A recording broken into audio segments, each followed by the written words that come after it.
अच्छा जी, तो technical analysis का इंट्रोडक्शन कि क्या है बेसिकली टेक्निकल एनालिसिस जो मैंने भी आपको कराना है वो मैंने आपके साथ शेयर किया। अब आगे देखते हैं इस बेसिकली इसमें होता क्या है। देखें, जब आप फंडामेंटल एनालिसिस करे होते हैं जिसमें अभी आपने कॉमन साइज एनालिसिस किया और आगे आप रेशियो एनालिसिस करेंगे, उसमें आप रेशियोज कैलकुलेट करे होते हैं और रेशियोज की बेसिस पे आप इंटरप्रिटेशन करते हैं कि कंपनी जो है वो परफॉर्मिंग कर रही है, बेहतर परफॉर्म कर रही है या बेहतर परफॉर्म नहीं कर रही। आप डिसीजन मेकिंग उसकी बेसिस पे करते हैं। फंडामेंटल एनालिसिस की बेसिस पे बेसिकली आप जो के सामने जो एनुअल रिपोर्ट में कंसोलिडेटेड इनकम स्टेटमेंट या बैलेंस शीट आती है, उसको देखते हुए आप ये देखते हैं कि क्या कंपनी में कोई मैनिपुलेशन तो नहीं हो रही। जैसे आपको याद होगा क्लास में एक दफ़ा हमने जब एक इनकम स्टेटमेंट देखी तो आपने उसमें देखा कि 1 साल टैक्स की रेशियो ज़्यादा थी, 1 साल में उसकी अमाउंट कम थी। तो ऐसा कैसे हो सकता है, क्योंकि कॉर्पोरेट जो एनवायरनमेंट होता है उसमें तो 34% ही वैसे स्टैंडर्ड एक आप अगर आपने किताबों में देखा हो तो 34 या कैपिटल बजटिंग में नॉर्मली आपने देखा होगा कि जो रेशो होती है वो टैक्स की 34% स्टैंडर्ड होती है। तो ये चीज़ें हमें आइडेंटिफाई होती हैं जब हम फंडामेंटल एनालिसिस कर रहे होते हैं। टेक्निकल एनालिसिस का जो बेसिक पर्पस ये होता है कि आपने पास्ट डेटा की बेसिस पे फ्यूचर को प्रोडिक्ट करना है। फॉर एग्जांपल मैं एक इन्वेस्टर हूँ, मैंने फंडामेंटल एनालिसिस कर लिया, सारी रेशियोज चेक कर ली, मुझे ये पता चल गया कि ये कंपनी इज़ वेरी गुड, ये प्रॉफिटेबल है, मैं इसमें इन्वेस्ट करूँगी तो मुझे इससे प्रॉफिट होगा। ये मुझे पता चल गया फंडामेंटल एनालिसिस से। अब मुझे ये जब डिसाइड करना है कि मैंने कब अपनी इन्वेस्टमेंट करनी है और कब नहीं करनी और कब मैंने अगर कोई शेयर्स बाय करने हैं, कब मैंने कोई शेयर्स को सेल करना है, ये मुझे इधर से पता चलेगा। क्योंकि सिर्फ फंडामेंटल एनालिसिस कर लेना तो सफिशिएंट नहीं है ना। फंडामेंटल एनालिसिस आप करते क्यों हैं? उसका करने का पर्पस क्या है? उसका करने का पर्पस ये होता है कि मैं कोई इन्वेस्टमेंट करूँगी। उससे अगला स्टेप है टेक्निकल एनालिसिस, तो वो आप इसकी बेसिस पे कर रहे होते हैं। ये टेक्निकल एनालिसिस का कोर आइडिया है कि इसकी बेसिस पे ये एक ऐसा प्रोसेस है जिसमें आप सिक्योरिटी से मुराद अगर आप स्टॉक मार्केट की बात करें तो वहाँ पे शेयर्स हो सकते हैं, क्रिप्टो की बात करें तो वहाँ पे बिटकॉइंस वगैरह या इथीरियम या जिस उनकी जो वो प्रोडक्ट्स हैं वो हो सकती हैं, गोल्ड की मार्केट हो सकती है, फॉरेक्स मार्केट में करेंसीज हो सकती हैं। तो बेसिकली टेक्निकल एनालिसिस में आप क्या करते हैं, आप फोरकास्टिंग करते हैं, आप प्राइसेस की मूवमेंट देखते हैं, उनकी डायरेक्शन देखते हैं कि वो अपवर्ड है, डाउनवर्ड है, मार्केट में बेयरिश ट्रेंड है या बुलिश ट्रेंड है। पास्ट डेटा की बेसिस पे आप फ्यूचर को प्रोडिक्ट करते हैं, प्राइसेस की बेसिस पे कर सकते हैं, मार्केट में शेयर्स के उस कंपनी के शेयर्स के वॉल्यूम की बेसिस पे कर सकते हैं। This is the purpose of this technical analysis. ठीक है, यहाँ तक ठीक है, आगे चलें, समझ में आ रहा है? Yes ma'am. Yes ma'am. Okay, next में देखें इसकी दो थेरीज हैं बेसिकली। जो भी देखो आगे आप लोग जाएंगे, आप लोग रिसर्च पेपर करेंगे और इस तरह की रिसर्च एक्टिविटीज़ में भी इन्वॉल्व होंगे। ये जो थेरीज होती है ना फाइनेंस में, अगर आपने पोर्टफोलियो थेरी भी पढ़ी होगी, मार्केट एफिशिएंसी थेरी भी पढ़ी होगी, ये जो थेरीज होती है ना ये बेसिकली एक बहुत बुनियादी चीज़ होती है। ये बेसिकली आपको एक फाउंडेशन प्रोवाइड करती है, कॉन्सेप्ट, उसकी बेसिस पे फिर आगे आप अपनी जो एनालिसिस है उसको बिल्ड करते हैं। जैसे for example market efficiency theory है, उसकी बेसिस उस यूजीन फार्मा ने मार्केट एफिशिएंसी थ्योरी में सिर्फ ये बता दिया कि इन्फॉर्मेशन आती है मार्केट में और फिर मार्केट में जो प्राइस मूवमेंट होती है उसकी बेसिस पे आपने उस थ्योरी की बेसिस पे आपने क्रिप्टो करेंसी को, so sorry for the background, मैं फिर वंस अगेन, लेकिन अब मैं क्या कह सकती हूँ, इसको तो आप नहीं रोक सकते। तो इन थ्योरीज की बेसिस पे फिर फर्दर जो डेवलपमेंट होती है कॉन्सेप्ट्स की वो होती है। टेक्निकल एनालिसिस की भी थ्योरीज हैं, जैसे फॉर एग्जांपल जैसे ये एलियट वेव थ्योरी है। ये थ्योरी, सो सॉरी मैं थोड़ी देर के लिए म्यूट करती हूँ, just give me a second.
अच्छा जी, थोड़ी लोकेशन चेंज की है, होपफुली इससे आप फाका होगा और इस तरह की डिस्टर्बेंस नहीं होगी।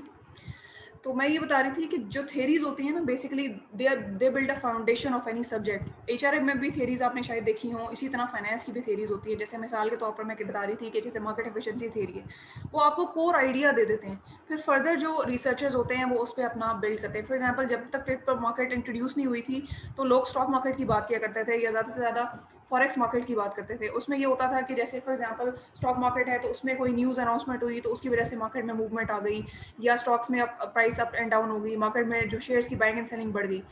इसी तरह पोर्टफोलियो डाइवर्सिफिकेशन है, उसी तरह डिफरेंट थेरीज हैं। इसी तरह टेक्निकल एनालिसिस में भी ये जो दो थेरीज हैं, क्योंकि मैंने आपको ये बताया कि हम इसमें पास्ट डेटा की बेसिस पे ये देख रहे होते हैं कि फ्यूचर में प्राइसेस का ट्रेंड क्या होगा, शेयर्स की प्राइसेस क्या होगी, मार्केट में बाइंग ट्रेंड ज़्यादा होगा या मार्केट में सेलिंग ट्रेंड ज़्यादा होगा। तो ये दो थेरीज हमें इसके बारे में गाइड करती हैं। वो बताती हैं, ये थेरी कहती है फॉर एग्जाम्पल जैसे ये एलियट वेव थेरी है, ये बताती है कि मार्केट में जो डिफरेंट स्ट्रक्चर्स बनते हैं, फॉर एग्जांपल वेव्स बनती हैं, अगर आप डेटा को ऑब्जर्व करें तो उसमें डिफरेंट साइकिल्स मार्केट एक्सपीरियंस करती है, उसमें डिफरेंट किस्म की वेव्स होती हैं। फॉर एग्जांपल, अगर मार्केट में बाइंग चल रही है या प्राइसेस अपवर्ड जा रही हैं तो उसको आप इम्पल्सिव वेव बोलेंगे, किसी एक पॉइंट पे जाके डाउनवर्ड ट्रेंड स्टार्ट हो जाएगा।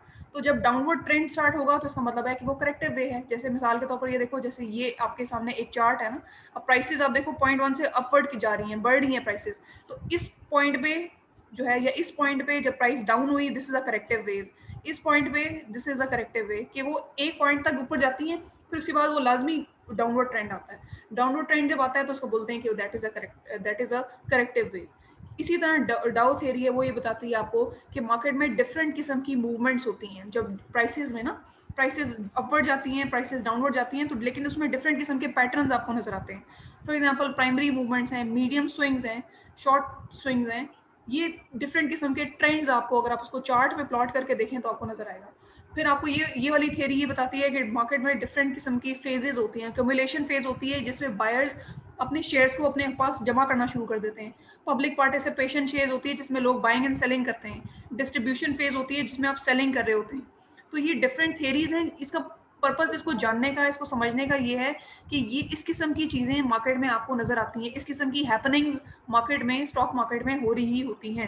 ठीक है, तो ये फिर देखो, डाउ थ्योरी हमें ये बताती है कि stock market discounts all news, यानी कि आपके इर्द गिर्द जो भी न्यूज़ है, इंफॉर्मेशन है। फॉर एग्जांपल, जैसे मॉनेटरी पॉलिसी अनाउंसमेंट होगी, कंपनी से रिलेटेड अगर बात करें तो किसी कंपनी ने डिविडेंड अनाउंस कर दिया, या समटाइम्स जैसे अभी अगर आप देखें तो कोई पॉलिटिकल ऐसी एक्टिविटी होती है, उसकी न्यूज़ आती है, ऐसी न्यूज़ आती है कि मार्केट गिरने वाली है, या FATF ने जो है वो पाकिस्तान को ग्रे लिस्ट में कर दी। इस किस्म की जो भी न्यूज़ आती है उसका असर, इस बात का मतलब ये है stock market discounts all news, इसका मतलब ये है कि जो भी इस तरह की न्यूज़ आती है मार्केट में, उसका इम्पैक्ट स्टॉक प्राइसेस पे आता है। उसका जो उसकी वजह से फ़र्क पड़ता है स्टॉक मार्केट में शेयर्स की प्राइसेस पर। स्टॉक मार्केट आपने सुना होगा क्रैश कर गई, स्टॉक मार्केट जो है वो ऊपर चली गई, ये सारी चीज़ें इस वजह से भी हो रही होती हैं। ठीक है, फिर सारी की सारी जो इस किस्म की एक्टिविटीज़ हैं, ये आप उसको वॉल्यूम से कंफर्म कर सकते हैं। आप उसको, ये जो ट्रेंड्स, जो डिफरेंट थेरीज बताती हैं, जो इसके पैटर्न्स हैं डिफरेंट थेरीज के, इससे आप चीज़ों को कंफर्म कर सकते हैं। तो ये बेसिकली बात है। और ये जो लिखा है कि stock market averages must confirm each other, ये लिखा है with respect to the indicators. Different किस्म की टेक्निक्स और स्ट्रेटजीज ट्रेडर्स यूज करते हैं विद इन द मार्केट, ये आइडेंटिफाई करने के लिए कि अब फ्यूचर क्या होगा, क्या फ्यूचर में स्टॉक की प्राइस बढ़ेगी या कम होगी। ये डिफरेंट किस्म के इंडिकेटर से पता चलता है, जो मैं आपको आगे थोड़ा सा गाइड भी करूँगी। यहाँ तक कोई चीज़ ऐसी जो कि समझ में ना आई हो, या कोई भी पॉइंट या कोई भी कंफ्यूजन हो जो पूछने वाली हो, तो मुझे बताएं। बेसिक यहाँ तक का कंक्लूजन ये है कि सबसे पहले आपको ये पता हो कि टेक्निकल एनालिसिस क्या होता है। टेक्निकल एनालिसिस में आप जब इसको करते हैं, एग्जीक्यूट करते हैं, तो what you will do, basically आप पास्ट की प्राइसेस को देखते हुए, जैसे कंपनी है ना, फॉर एग्जांपल AKBL है, अस्करी बैंक है, तो उसके पीछे पिछले सालों के डेटा को देखते हुए मैं ये प्रेडिक्ट करूंगी कि क्या ये फ्यूचर में भी प्रॉफिटेबल है, क्या मुझे इसके शेयर्स खरीद लेने चाहिए या नहीं खरीद लेने चाहिए, क्या ये बाइंग पॉइंट है या ये सेलिंग पॉइंट है। अगर सेलिंग पॉइंट है तो इसका मतलब देखो, दो लफ्ज इस्तेमाल होते हैं। बुल लफ्ज इस्तेमाल होता है और बियर। जब बाइंग की बात हो रही होती है कि बायर्स का होल्ड ज्यादा है within the market, people are buying the shares of the company, तो उसको बोलते हैं कि मार्केट में बुलिंग बिहेवियर है, बुलिश ट्रेंड है मार्केट में।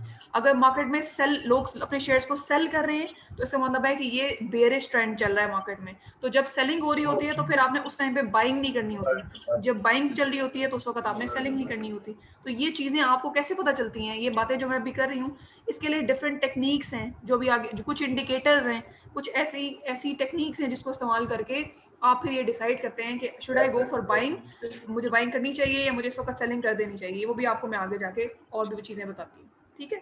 तो ये चीज के टेक्निकल एनालिसिस क्या होता है और ये चीज कि हम इसको इसमें कैसे वर्किंग करते हैं, ये चीज आपको अभी क्लियर हुई है, समझ में आई है ये बात? जी मैम। Yes ma'am. ठीक है। अच्छा, अब आगे चलते हैं थोड़ा सा और इसमें देखो, ये तो हमें बात पता चल गई कि देयर आर डिफरेंट थ्योरीज जो कि बेसिक प्रमाइज देती हैं, जिससे हमें बेसिक आइडिया होता है कि बेसिकली ये थ्योरीज ये बता रही हैं कि होता क्या है। बेसिकली डिफरेंट पैटर्न्स बन जाते हैं, तो अच्छा हमें पता चल जाता है प्राइसेस का अपवर्ड्स एंड डाउनवर्ड्स का। फिर इसके अलावा डिफरेंट हमें ये चीज़ भी पता चल गई, इस थ्योरी ने, इस बंदे ने जिसने ये थ्योरी दी, डाउ थ्योरी, इसने कह दिया कि हर न्यूज़ का जो भी आपके सराउंडिंग्स में हो रही होती है उसका जो है वो मार्केट पे असर होता है। मतलब उसका, इसका मतलब है कि अगर लेट्स सपोज कोई पॉलिटिकल इवेंट हो रहा है तो इसका मतलब है डेफिनेटली इसका इम्पैक्ट स्टॉक मार्केट पे आएगा। या तो अगर तो पॉजिटिव न्यूज़ है तो मार्केट ऊपर जाएगी, अगर जो नेगेटिव न्यूज़ है तो मार्केट में शेयर्स की सेलिंग शुरू हो जाएगी, इन्वेस्टर्स का कॉन्फिडेंस लूज होगा और वो शेयर्स को बेचना शुरू कर देंगे।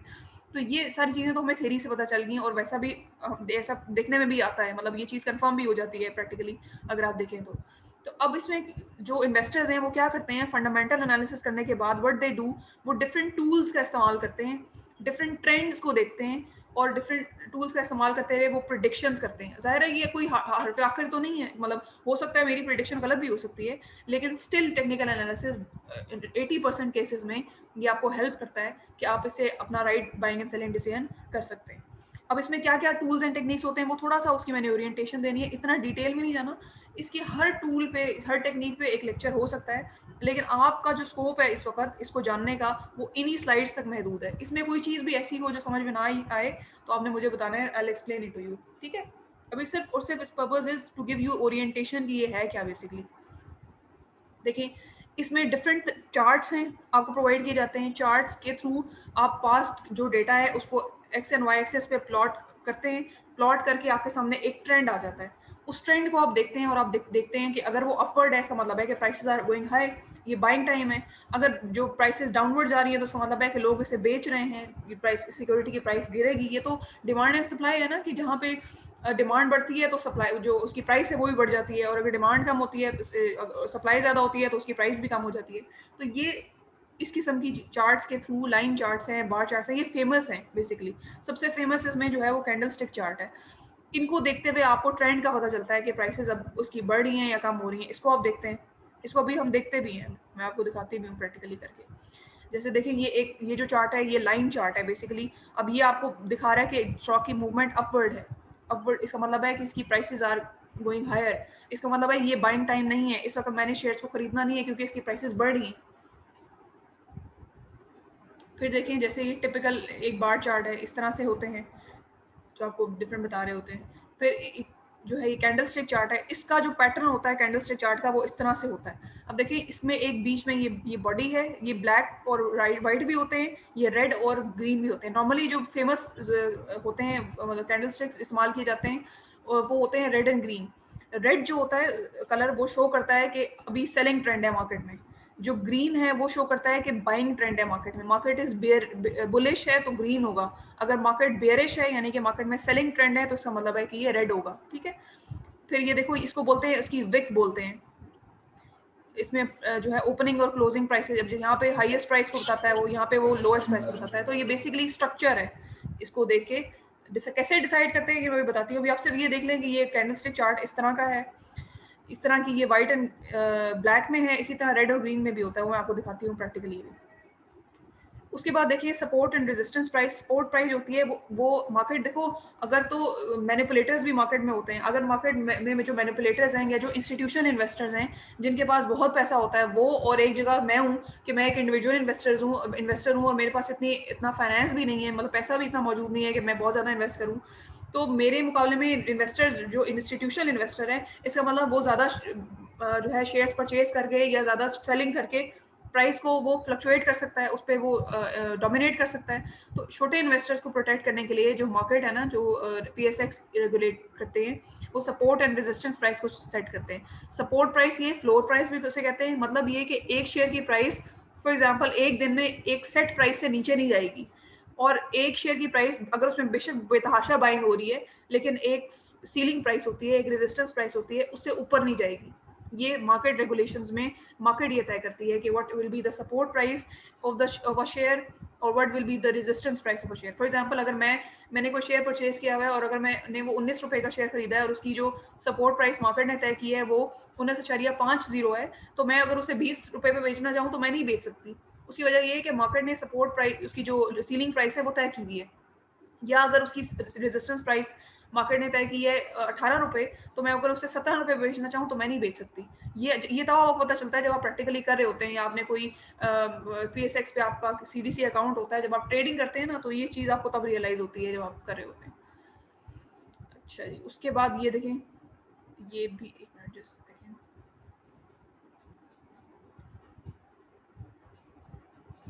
उसके बाद यहाँ पे कुछ ट्रेंड्स हैं, इनको देख लेते हैं। ट्रेंड्स भी आपको ये बताते हैं कि इस वक्त मार्केट में बाइंग ट्रेंड है या मेजर बुलिश ट्रेंड है। बुलिश ट्रेंड यानी कि बाइंग ट्रेंड ज़्यादा होता है, बेरिश ट्रेंड ये होता है कि सेलिंग ट्रेंड ज़्यादा होता है। नो ट्रेंड कंसोलिडेशन उस फेज को बोलते हैं कि कोई आपको ट्रेंड समझ नहीं आ रहा कि ये कंसिस्टेंटली ऊपर जा रहा है या कंसिस्टेंटली डाउनवर्ड है। तो ये ट्रेंड्स और आपको पैटर्न्स, बेसिकली ये दो आपके पास टूल्स होते हैं जिसके थ्रू, और इन पैटर्न्स के लिए डिफरेंट टाइप्स हैं फर्दर, जैसे भी मैंने आपको कैंडल स्टिक दिखाया, जैसे मैंने अभी आपको बार चार्ट के बारे में बताया। ट्रेंड्स भी आपको पता चलते हैं डिफरेंट टेक्निक्स के थ्रू। फॉर एग्जांपल इसमें भी डिफरेंट आपके पास ऑप्शंस होते हैं, टेक्निक्स होती हैं। फॉर एग्जांपल जैसे देखो ये अपवर्ड ट्रेंड है, ये डाउनवर्ड ट्रेंड है। ये डाउनवर्ड ट्रेंड है, इसका मतलब है बेयरिश है मार्केट में सेलिंग का रुझान ज़्यादा है। ये बुलिश है, इसका मतलब है बाइंग पैटर्न ज़्यादा है, मार्केट अपवर्ड जा रही है। तो ये बात है, ठीक है। उसके बाद देखिए जो ट्रेंड आइडेंटिफिकेशन है, अगर आपने देखो पीछे आप जो चीज़ें पढ़ के आए वो आप पैटर्न्स के हिसाब से पढ़ के आए। कैंडल स्टिक का पैटर्न आपने देखा, आपने लाइन चार्ट देखा, बार चार्ट देखा। अगर ट्रेंड की बात करें तो ट्रेंड में आपके पास ये 5 चीज़ें, आप प्राइस मूवमेंट को देख के भी जज कर सकते हैं, आप वॉलेटिलिटी को देख के भी जज कर सकते हैं, मोमेंटम को, वॉल्यूम को, और इस किस्म की और बेतहाशा आपके पास टूल्स हैं ट्रेंड को जज करने के लिए। अब प्राइस मूवमेंट को देख के मुझे कैसे पता चलेगा, इसके लिए कुछ इंडिकेटर्स हैं। For example moving average indicator है, फिर ये एकम्युलेशन डिस्ट्रीब्यूशन इंडिकेटर है। तो ये डिफरेंट इंडिकेटर्स हैं जो आपको बताते हैं कि आपने इसके अलावा देखें और भी काफ़ी सारे इंडिकेटर्स हैं इसके। मूविंग एवरेज है, RSI भी एक इंडिकेटर है। तो ये इंडिकेटर्स आप यूज़ करते हैं और इस इंडिकेटर्स के थ्रू भी आपको पता चलता है कि what should be my next move. मैंने उसको बाइंग करनी है या नहीं करनी है, सेलिंग करनी है या नहीं करनी है, मुझे ये स्टॉक परचेज करना चाहिए या नहीं करना चाहिए। ये डिफरेंट इंडिकेटर्स हैं। इसके अलावा अगर आपने वॉलेटिलिटी के थ्रू चेक करना है तो then there are Bollinger bands और स्टैंडर्ड डेविएशन। स्टैंडर्ड डेविएशन क्या होती है कि जो आपकी for example daily closing prices आ रही हैं, उनमें एक वैल्यू की दूसरी वैल्यू से कितनी, जो फॉर एग्जांपल मीन वैल्यू अगर आप उसकी पहले निकालते हैं, फिर आप देखते हैं कि हर वैल्यू मीन वैल्यू से कितने डिफरेंट डिस्टेंस पे है, कितने डिफरेंस पे है। That is your standard deviation. Bollinger bands आपको दिखाती हूँ ये क्या होते हैं। इस तरह के बैंड्स होते हैं कि अपर बैंड और लोअर बैंड के, मतलब अगर आपकी प्राइस इसके ऊपर जाती है तो then what decision you should take, और इसके अगर लोअर बैंड में जाती है तो फिर आपने क्या डिसीजन लेना है। ये बेसिकली आपको बोलिंगर बैंड से पता चलता है। इसमें आपने जब आप डेटा को प्लॉट करते हैं तो बेसिकली आप एक लिमिट, अपर लिमिट और लोअर लिमिट लगा देते हैं कि इसके अंदर अगर प्राइस है तो देन यू हैव टू, आपने स्टॉक को कीप करना है। अगर वो नीचे जाती है तो फिर आपने उसको क्या करना है, किस तरह से ट्रीट करना है, और अगर वो उससे ऊपर जाती है तो मतलब है वो ओवर बॉट हो रहा है, और अगर वो सिर्फ इस बोलिंगर बैंड से प्राइस नीचे जाती है तो उसका मतलब है कि वो ओवर सेल हो रहा है। तो अगर इस किस्म की सिचुएशन है तो उसका मतलब है कि you have to take action for your stock जो आपने परचेज किया हुआ है। फिर इसी तरह अगर आपने मोमेंटम के थ्रू भी आप you have measures, for example जैसे RSI मेयर है, MACD है, ये मेयर्स होती हैं, आप उसको देखते हैं, उसके बेसिस पे डिसाइड करते हैं। ये एक एक चीज़ को आप, ज़रूरी नहीं है कि आपको सारी चीज़ों को एट द सेम टाइम ही पता हो, या अगर मैंने कोई डिसीजन लेना है तो मैं सारी चीज़ों को एक वक्त में ही अप्लाई करूँ। एक ही इंडिकेटर भी आप कर सकते हैं। देखें, एक इंडिकेटर करें या उससे ज़्यादा इंडिकेटर इस्तेमाल करें, ज़्यादा इंडिकेटर्स का इस्तेमाल करना स्ट्रेंथन करता है आपके डिसीजन को। एक इंडिकेटर का इस्तेमाल करें तो वो भी चलता है। फॉर एग्जांपल अगर मैं जब डिसीजन मेकिंग कर रही होती हूँ तो मैं कैंडल स्टिक को देखती हूँ, लेकिन ऑब्वियसली कैंडल स्टिक ऐसा नहीं है कि उससे कोई फायदा नहीं है, लेकिन स्टिल अगर मैं उसके साथ 2-3 और कॉम्बिनेशन भी ऐड करूंगी तो उससे मेरी इन्वेस्टमेंट का जो डिसीजन है वो ज़्यादा मैं कॉन्फिडेंट हो जाऊंगी और ज़्यादा वो स्ट्रांग होगा। ये same goes with the fundamental analysis कि आपका काम जो है वो कॉमन साइज एनालिसिस से भी चल जाता है, लेकिन अगर जब आप रेशियो एनालिसिस करते हैं और मजीद निटी ग्रिटीज में जाते हैं तो आपका जो डिसीजन होता है वो ज़्यादा इन्फॉर्म्ड डिसीजन होता है। तो ये बेसिकली उससे बात है। फिर देखें इसी तरह रिलेटिव स्ट्रेंथ इंडेक्स है, this is just to introduce you कि क्या है। फॉर एग्जांपल अब जैसे देखो ये स्ट्रेंथ इंडेक्स है, अगर आप ये इंडिकेटर अप्लाई करते हैं तो आपके पास ये क्राइटेरिया है कि अगर आपका जो स्टॉक है जो RSI आपकी रेंज में जो स्टॉक आता है अगर वो 70 से ऊपर जाता है तो वो ओवर वैल्यूड है, 30 से नीचे जाता है तो अंडर वैल्यूड है। अब ये कैसे होता है ये आपने कैलकुलेट नहीं करनी, you should just know about these things. ये जो कॉन्सेप्ट है ये रिलेटिव स्ट्रेंथ इंडेक्स का इंडिकेटर आपको अगर पता है ना और ये आपको ये पता है कि इसकी रेंज क्या है तो आप इसको ये ऑटोमेटिकली मैं भी आपको दिखाती हूँ कि इसको आप कैसे कर सकते हैं। फिर इससे पहले हम बाकी डिस्कस करने से पहले मैं आपको दिखाती हूँ प्रैक्टिकली इसको, ताकि आपको थोड़ा सा आपका मोरल बिल्डअप हो। Just give me a second. मुझे बताइएगा ये मैंने स्क्रीन शेयर किया है, ये स्क्रीन शेयर हो रही है आपके साथ? Yes ma'am. Yes, ma'am. अच्छा ये देखिए ये SCS स्ट्रेट स्क्रीन है बेसिकली। ये मैं तो खोलना चाह रही थी आपके सामने गूगल पे जाके, लेकिन वो मुझे उस वक्त जब मैं ट्राई करी थी तो ये फिर से खुल नहीं रही थी। अगर आप गूगल पे लिखेंगे ना SCS स्ट्रेट स्क्रीन तो पूरी आपके पास इसकी वेबसाइट खुल जाएगी। लेकिन मैं ठहरे आपको बताती हूँ कैसे में होता है, शायद ये खुल जाए मेरे से भी। Just give me a second.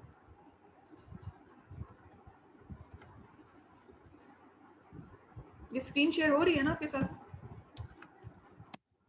Yes, ma'am. अच्छा ये बेसिकली ये वेबसाइट है, इस पे नॉर्मली आप फ्री लाइव टेक्निकल जो चार्ट्स हैं वो देख सकते हैं। इसको मैं खोलने की कोशिश करी थी तो ये मेरे से ना खुल नहीं रही थी। अगर आपके पास खुल जाए तो तभी आप देख सकते हैं, और अगर आप जैसे ये इस पे मैं स्टक हो गई थी तो इसलिए फिर मैंने डायरेक्टली रियल टाइम इस पे मैंने क्लिक किया और लाइव जो चार्ट है ना वो मैंने ये खोला हुआ, सॉरी ये खोला हुआ था जिसकी मैं ये। अच्छा ये बेसिकली ये this is the live candlestick chart. ये जो चार्ट है ये है कैंडलस्टिक चार्ट, जिससे मैं आपको बता रही थी ना कि ये जो है इसको बोलते हैं कि ये बेसिकली बॉडी है कैंडलस्टिक की। इसके अलावा ये जो ऊपर और ये नीचे होता है ये इसको विक बोलते हैं। और अगर रेड हो तो इसका मतलब है कि सेलिंग ट्रेंड है, अगर ग्रीन हो तो इसका मतलब है कि ये बाइंग ट्रेंड है। तो इस हिसाब से आप फिर जज करते हैं। अब आप कैसे करेंगे, फॉर एग्जाम्पल जैसे देखो शायद जैसे देखेंगे मैंने कुछ ना इसके कैंडल स्टिक के कुछ जो डिफाइंड पैटर्न्स हैं। फॉर एग्जांपल इसके कोई 16 के करीब पैटर्न्स हैं जो कि मौजूद है इंटरनेट पे भी और यूट्यूब पे भी आप देख सकते हैं और लर्न कर सकते हैं। टोटल मेरे ख्याल से 12 हैं या 16 हैं, एग्जैक्टली मुझे आती हैं। मैंने इसके इसमें से कुछ सेलेक्ट किए थे ताकि मैं आपको गाइड करूंगी, अगर आपका इंटरेस्ट डेवलप हो इसमें तो आप फर्दर देख सकते हैं। जैसे देखें ये एक पैटर्न है कैंडल स्टिक चार्ट का, इसे बोलते हैं हैमर। हैमर जो पैटर्न है ना ये बेसिकली ये है बुलिश मार्केट का पैटर्न। बुलिश मार्केट का पैटर्न मतलब ये जैसे देखो ये मैंने इसकी एग्जांपल यहाँ पे रखी है आपके सामने।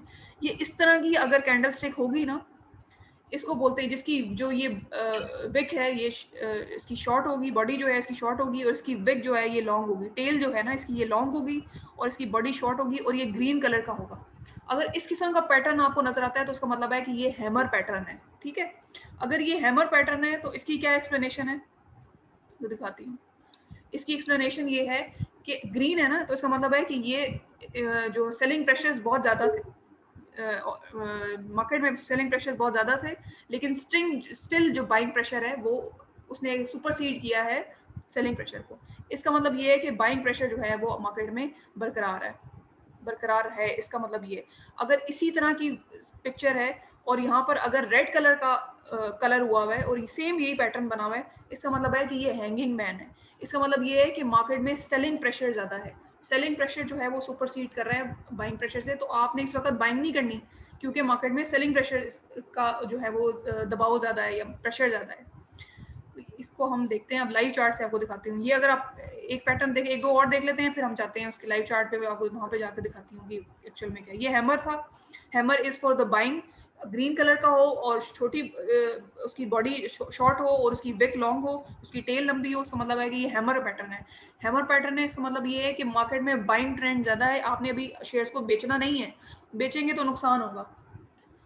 अच्छा उसके बाद ये एक पैटर्न है, इसको बोलते हैं डोजी बोलते हैं, सॉरी ये डोजी पैटर्न ये होता है, जैसे ये इसको बोलते हैं न्यूट्रल पैटर्न।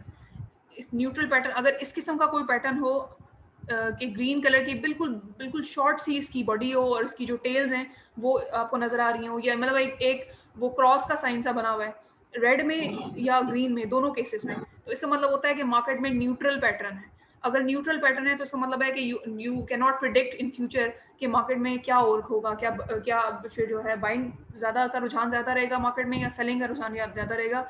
अगर सेलिंग का रुझान होगा तो ऑब्वियसली आप भी सेल करेंगे, अगर बाइंग का रुझान है लोग बाय करें तो आप भी बाय करेंगे। तो अगर ये वाला पैटर्न आ जाता है तो उसका मतलब है कि मार्केट में कुछ पता नहीं है कि कल को जो है वो लोग बायर ज़्यादा होंगे या सेलिंग ज़्यादा होगी। हो सकता है आप सेलिंग करना शुरू करें तो लोग बाइंग करना शुरू कर दें, प्राइस जो है वो और मतलब जो है वो गिरना शुरू हो जाए। तो हो सकता है कि आप अगर दूसरा रुझान है, फॉर एग्जांपल बुलिश मार्केट हो जाती है और आपने सेल करना शुरू कर दिया तो आपको नुकसान हो जाएगा कि प्राइसेस तो और बढ़ रही हैं, आपको और ज़्यादा फायदा हो सकता था लेकिन आपने पहले ही बेचना शुरू कर दिया।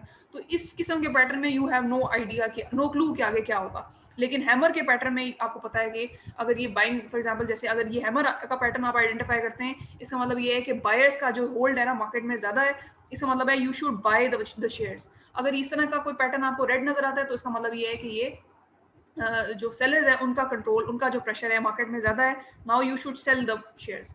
तो ये वो इस तरह से आप इनको, ये डिफरेंट पैटर्न्स हैं, ये जैसे मैंने 2-3 मैंने आपको बताए, there are lots of patterns, head and shoulders है, डबल टॉप्स है, फ्लैग, ये इस किस्म के पैटर्न्स को अगर आप रिकॉग्नाइज करते हैं तो आप लाइव चार्ट में जाके, just give me a second, मैं इसको शेयर करके बताती हूँ। ये आपके साथ लाइव चार्ट शेयर हो रहा है?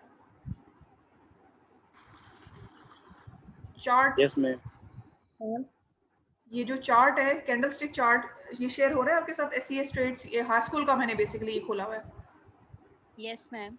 अच्छा, अब ये देखो, ये कैंडलस्टिक चार्ट है और हैस्कूल के जो शेयर्स हैं वो पिछले कुछ दिनों से उनकी प्राइस थी, बढ़ रही थी, मतलब 9 रुपए से बढ़ के आज वो 11 रुपए उसकी प्राइस हुई हुई है। तो ये बाइंग प्रेशर था, यानी कि लोग उसे खरीद रहे थे। अब देखो ये वाली ये जो रेड जो कैंडल बनी है ये बता रही है कि अब मार्केट में सेलिंग प्रेशर है, सेलिंग प्रेशर है, लोग इसको बेच रहे हैं। आज तक तो 11 रुपए थी, अब देखें कल ये और डिक्रीज होती है या नहीं, लेकिन अभी यहाँ पे कोई पैटर्न बनता हुआ नजर नहीं आ रहा। अगर यहाँ पे कोई पैटर्न, लेट्स सपोज वो हैमर का पैटर्न होता तो मुझे पता होता कि अभी और मजीद लोग इसकी सेलिंग ही करेंगे, तो अगली जो कैंडल स्टिक है आई कैन प्रिडिक्ट कि वो फिर वो रेडी होती। या अगर यहाँ पे ग्रीन हैमर बन रही होती तो मुझे पता होता कि अभी लोग इसे बाय करेंगे, इसकी प्राइस मजीद बढ़ेगी, मैंने इसे बेचना नहीं है, इसे होल्ड करना है अभी। ये चीज समझ में आ रही है? ये थोड़ा सा आइडिया इसका हो रहा है? Yes ma'am. तो ये बेसिकली ये इस तरह से टेक्निकल एनालिसिस करते हैं। ये तो एक टेक्निक मैंने उठाई। अब जैसे देखो हास्कोल है ना, ये अगर मैं AKBL के शेयर देखती हूँ, ये AKBL का टेक्निकल चार्ट है। अब ये देखो, ये वो डोजी वाला पैटर्न बन रहा है ना, ये जो पैटर्न है आखिरी जो कैंडल देखो, यस मैम। ये देखो, ये ठहरे मैं आपको जो मैंने उसका दिखाया था आपको,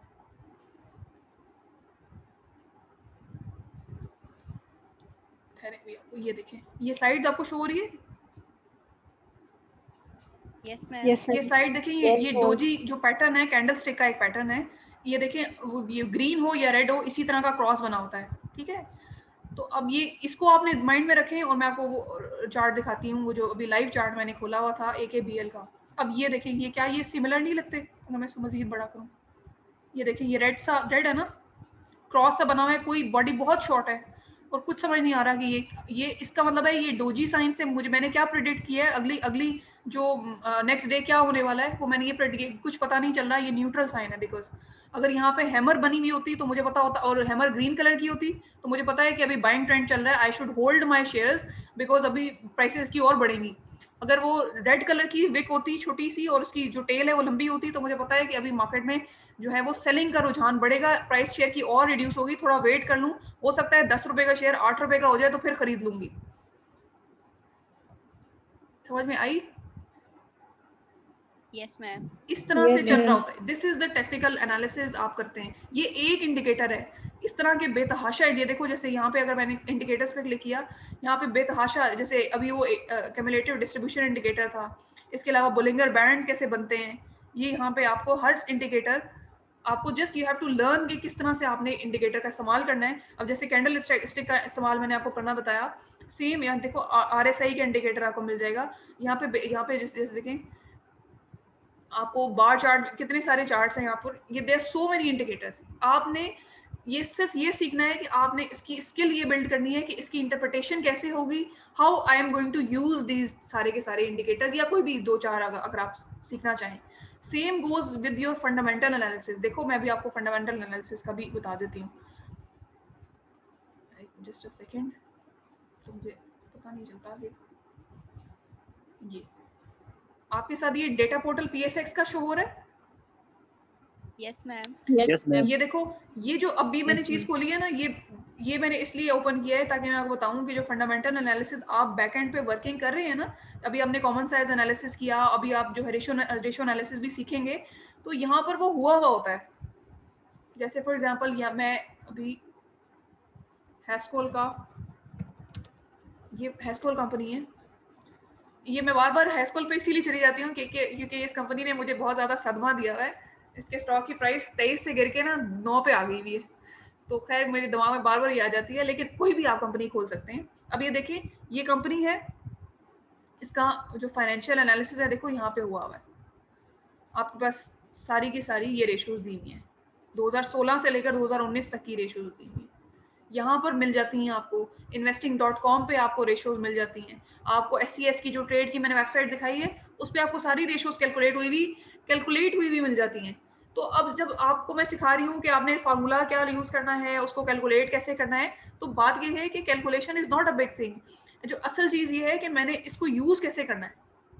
तो इसलिए जो एम्फोसिस है ऑन द एनालिसिस पार्ट है, because analysis is the skill, calculation कोई स्किल नहीं है। कैलकुलेशन तो अब आगे जो टाइम्स आ रहे हैं, इसीलिए कोई रिस्ट्रिक्शन इस तरह से नहीं रखी कि आप एक्सेल पे कैलकुलेट करें रेशोज या आप मैनुअली कैलकुलेट करें, इससे कोई फर्क नहीं पड़ता।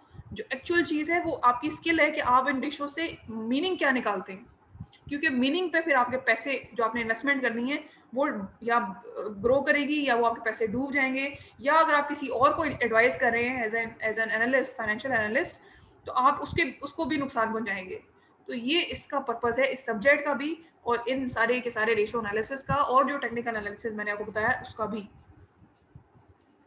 यहाँ तक कोई चीज़ समझ में ना, आई होप कि मैं थोड़ी सी सक्सेसफुल हुई होंगी कम्युनिकेट करने में। तो अगर कोई चीज़ समझ में नहीं आए तो बताओ। आगे सारे के सारे ये पैटर्न फॉर्मेशंस ही हैं बेसिकली जो मैंने लिखा हुआ है, ये सारी की सारी यही चीज़ें थी।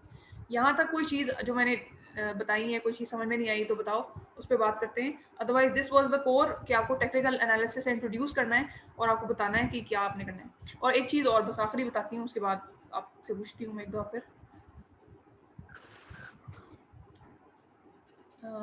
PSX का जो डेटा पोर्टल है वो आपके सामने शो हो रहा है? Yes, ma'am. अच्छा ये देखें, इसमें अब ये फॉर एग्जांपल मैंने अगर लेट्स सपोज किसी कंपनी का एनालिसिस करना है, तो मैं क्या करूँगी, मैं सबसे पहले उसमें जाके देखती हूँ कि इसकी जो EPS है ना, अर्निंग पर शेयर देखती हूँ मैं। अब इसकी जो अर्निंग पर शेयर है, इसकी अर्निंग पर शेयर क्या होती है, बेसिकली नेट इनकम को आप शेयर से डिवाइड करते हैं। तो अगर ये सारी नेगेटिव है, इसका मतलब है इसके पास, इसकी कंपनी तो है ही नेगेटिव लॉस में। तो यहाँ से मुझे पता चल गया as a shareholder, as an investor, कि मुझे इस कंपनी में नहीं जाना इन्वेस्ट करने। लेकिन अनफॉर्चुनेटली जब मैंने इन्वेस्ट किया तो उस वक्त मैंने ये नहीं देखा, तो फिर अभी तक मैं भुगत रही हूँ उसको। तो ये एक फाइनेंशियल एनालिस्ट, एक फाइनेंस के स्टूडेंट और एक लेमैन में फ़र्क होना चाहिए कि यू शुड नो, अगर आपने ये सब्जेक्ट पढ़ा है तो you should know about this things, और ये आपको बहुत फ़ायदा भी दे सकती हैं अगर आप इसकी स्किल डेवलप कर लें तो। अब बताएं कोई चीज़ ऐसी समझ में ना आई हो या कोई प्रॉब्लम हो, स्टॉप कर देती हूँ।